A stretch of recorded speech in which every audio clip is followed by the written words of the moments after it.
Many people ask me questions about Stoic philosophy and practice. I've created this series to provide short answers to the most common, recurring, or confusing questions about Stoicism. This is a commonly asked question, and it's a good one. Why do the Stoics only recognize 4 virtues? It seems like there's a lot of other virtues that they're leaving off of their list.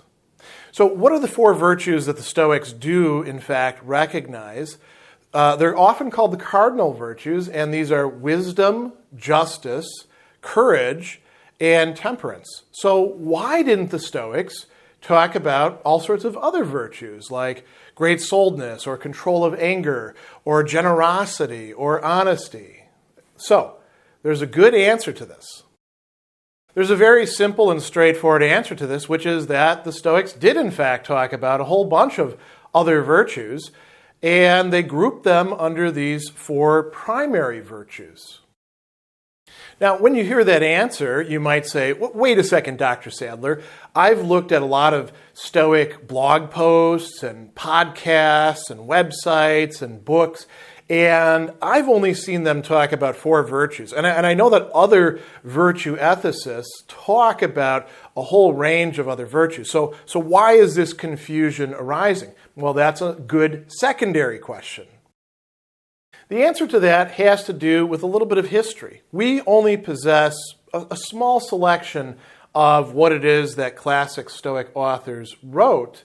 And what we have is what we call Late Stoicism, which are the writers during the Roman Empire who, for the most part, are assuming an audience that's very conversant with the existing Stoic literature that we don't have access to. In that existing Stoic literature, as we know from other texts, the Stoics did in fact have these 4 main virtues, which they went into great explanation about. Some of those explanations included telling us which other virtues fell under those.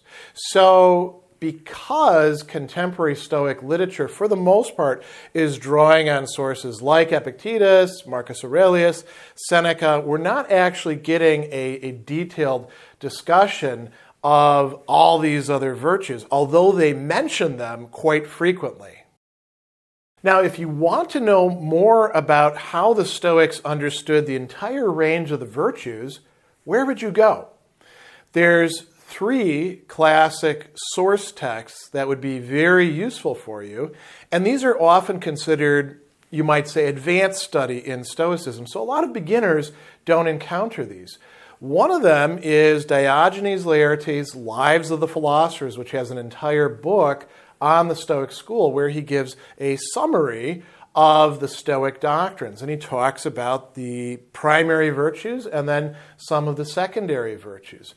Another would be Arius Didymus's Epitome of Stoic Ethics that I'll read from in just a moment, where he summarizes what the Stoic teaching is on these as well and gives you a listing. The third source that I think would be particularly useful would be going to Cicero, particularly on duties, although you can find this in some of his other works, where he talks about what the virtues, what these 4 cardinal virtues of wisdom, justice, temperance, and courage are really all about. And you can see that they cover a very wide range, including things that other virtue ethics recognize as separate virtues. In Arius Didymus's summary or epitome of Stoic ethics, he tells us that there are these 4 primary virtues, and then there's a number of other virtues that can be grouped under these primary virtues. So he tells us to wisdom are subordinated soundness of judgment, circumspection, shrewdness, sensibleness, soundness of aim, and ingenuity. So each of these is an intellectual virtue, you might say. To temperance or self-restraint are subordinated orderliness, propriety, modesty, and self-control. For courage or bravery are subordinated perseverance, intrepidness, great-heartedness, stout-heartedness, and industriousness. And finally, to justice, subordinated piety, kindness, good fellowship, and fair dealing.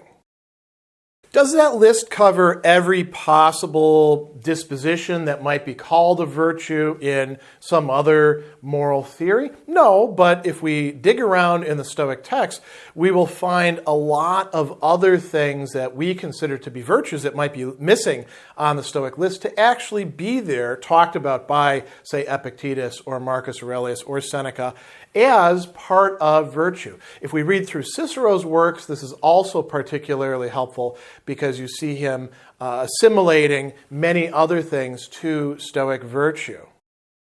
To bring this to a close, the Stoics do in fact talk about a number of virtues. It's just that they do so in a way that gives primacy to these four cardinal virtues of wisdom, justice, temperance, and courage, and then arranges the other virtues underneath them. So there aren't any virtues actually missing in the Stoic schema. It's just a matter of how we approach the text. And so there's a bit of a historical reason for why these confusions arise. If you found this answer helpful for you, then please share it with others who might benefit from it. This work is entirely supported by crowdfunding on my Patreon site. So if you find it valuable, consider becoming a supporter at patreon.com/Sadler.